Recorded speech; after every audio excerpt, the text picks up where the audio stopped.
how to make your pattern repeat using the pattern making tool in Illustrator. Okay, so as before, make yourself a new A3 document. So just like we did before, it's a print document, A3, measure in millimeters. You can work in RGB is fine, and make it landscape. Yeah, so that's your settings. The other thing you could do, should have transparency on there. Okay. Anyway, create document, so that's your document.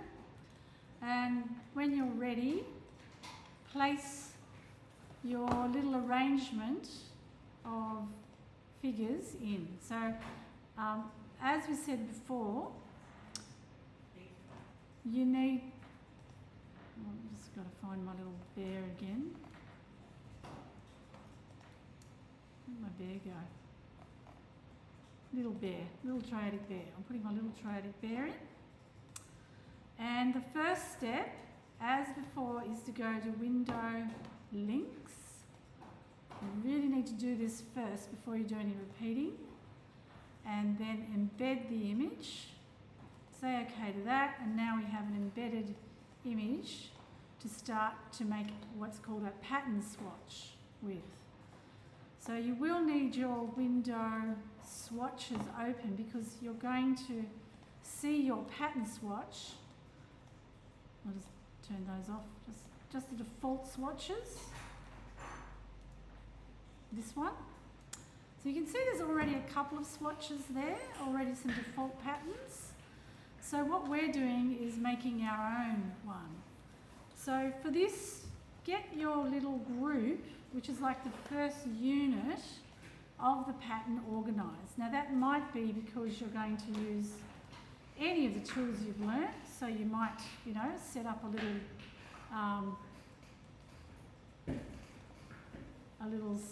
couple of things. Like I'm making the elements that are going to repeat. So if I wanted some other graphics in there, I won't be able to edit this pattern afterwards. So I'm going to put Jasmine's little creature in there as well. There's your cute little fish, Jasmine. Okay. And then remember that we've got to go and Window, Links. Again, anything we're going to use has got to be embedded. So once you've got everything you need to work with for your pattern, so I've decided to do that as my pattern for whatever reason, you then need to drag over them and group them. So instead of using the manual techniques we've been using before, we're going to create a pattern swatch that will turn up here. So I'll just close links.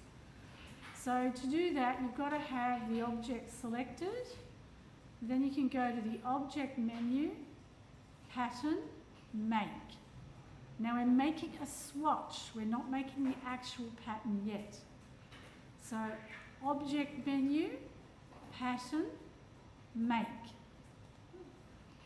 Now it appears to have been made, and it's got a little thing that says any changes made in pattern editing will be applied to the swatch upon exit, meaning what we do here is going to alter that swatch in there. Okay, so this is not the pattern, this is creating the swatch. So in here we've got some preset repeat ideas. We've got a normal grid, and we can change how many copies we have. So you can see that's made more copies. That's the number of copies. So you could name the pattern as well. We have this other one, brick rows. You can see that's a different setup. And you can see some of them have an offset. The grid didn't, but this one does. So you can pull things closer together, or you can push them much further apart, depending on which one of those. I want them quite close together. That's brick rows, and we've got brick columns. Again, you get a little setting to play with how far apart they sit from each other. Then you have a hex one. I quite like the hex. Doesn't give you an offset. You just get what you get. And then we have hex by row. So that's different again. So I might choose hex by column. So I've decided I like that. That's the repeat pattern. This is the swatch. I've just designed a swatch. Now the next step is to exit the pattern editing mode. Remember, this is not the pattern. This is just a swatch, a pattern swatch we're creating. So to stop being in the editing mode, we have to exit the pattern editing mode. Okay, so the whole thing disappears, but hey, it's sitting there, it's that swatch. So I'm going to make a new layer to put my design on and turn off the one that's just got my initial little group. And I'm going to use a shape, which is just a square, and I'm going to put in the pattern. So I'm populating the swatch inside the shape. And now why we're talking about this as a commercial tool is because this is an endless pattern. So if I use the artboard tool, I can actually endlessly expand my artboard.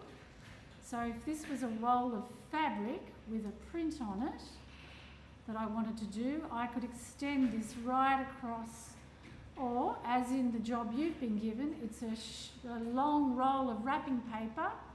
Maybe it's a sheet with a particular dimension, or maybe it's a roll of paper, wrapping paper. Either way, I'm using a swatch, a pattern swatch, to work with it. Okay, so it makes it a commercially usable pattern. So instantly usable on any fabric or any other repeat thing. Some disadvantages are that you can't then go in and, look, I can't go in and select one and change my mind and go and shift these around. I can't do that. And if I turn my layers back in on, you'll see that if I make a background layer and turn my top layer off and put a background on there, fill it with a colour, that's actually not going to work for me. So just look up, where's my layers gone? There it is.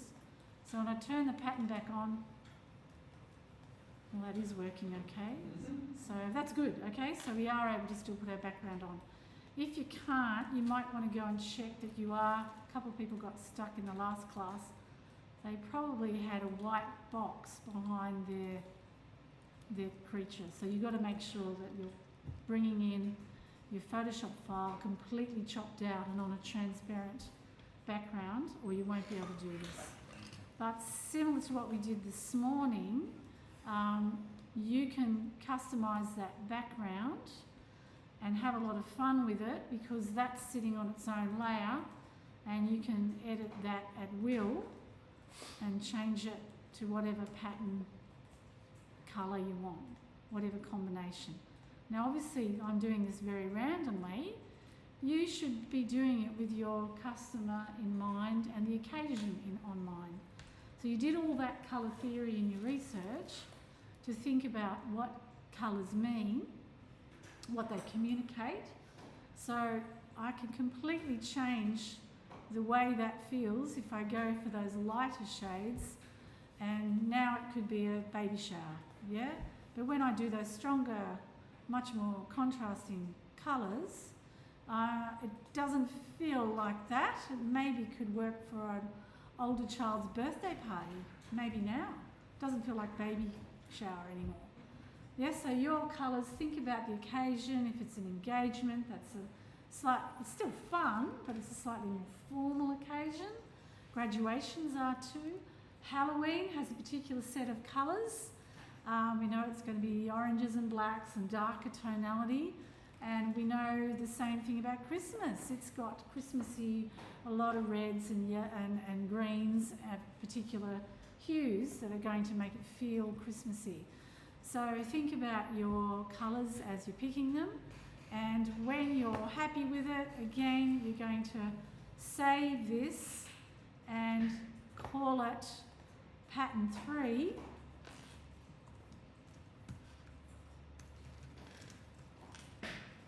And you're using the pattern tool. Pattern swatch, sorry. So you're clear on what you've used, and it'll take a long time to save, but once you've saved it, you can then start putting things into the document, and you'll notice in the document, sorry, that's not it.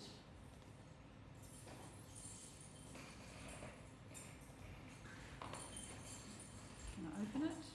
No.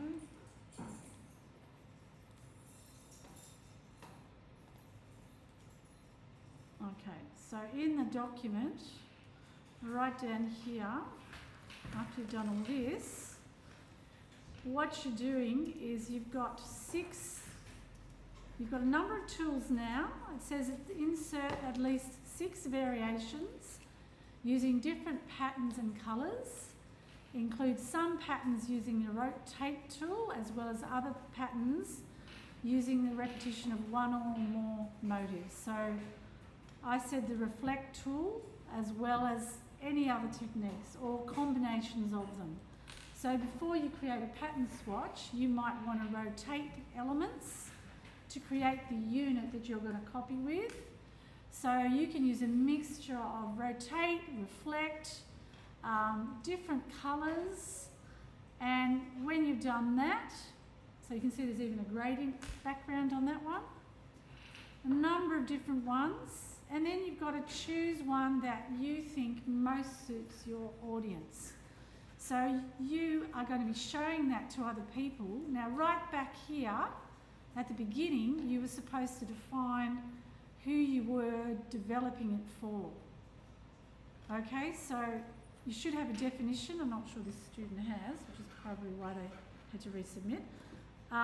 So this isn't the final one. So you'll put in the one you choose, try and justify why you're choosing it, thinking about who it's for. Then you'll get feedback on it. So what's the feedback from other people? You've got to put that in, say what you did, and there's the final one. So the feedback might be that you don't think those colours quite work, or you think they should use the same pattern but with a different colour. Or the colours are right, but the pattern's too busy or too empty. You give feedback to each other on that. So you're going to walk around the room, have a look, have a little chat with the feedback. Then, based on the feedback, which you've got to put in up here, where it asks for it, and that's pretty weak feedback, there's not much there, it needs a bit more. Then you're going to put in the final one, and that's the one you make into a PDF and you print it out and give it to me. And that will be the end of this assessment. So you still have some time today to work on it, and next week you can finalise the whole document in class. So spend today making patterns in the time that's left, and then next week we'll finalise the assessment document. That's the job today, is to get to this point where you're starting to put them into the assessment document. Next week will be feedback and putting everything in this document. Okay, so I'm not expecting you all to get this finished right now, okay? Let's be clear on that. But I am expecting you to use the last hour to make sure you can do the pattern. Ask for help. So if you didn't follow all those steps, this recording will be on the Moodle for week 7, and you can go back over what I've said slowly.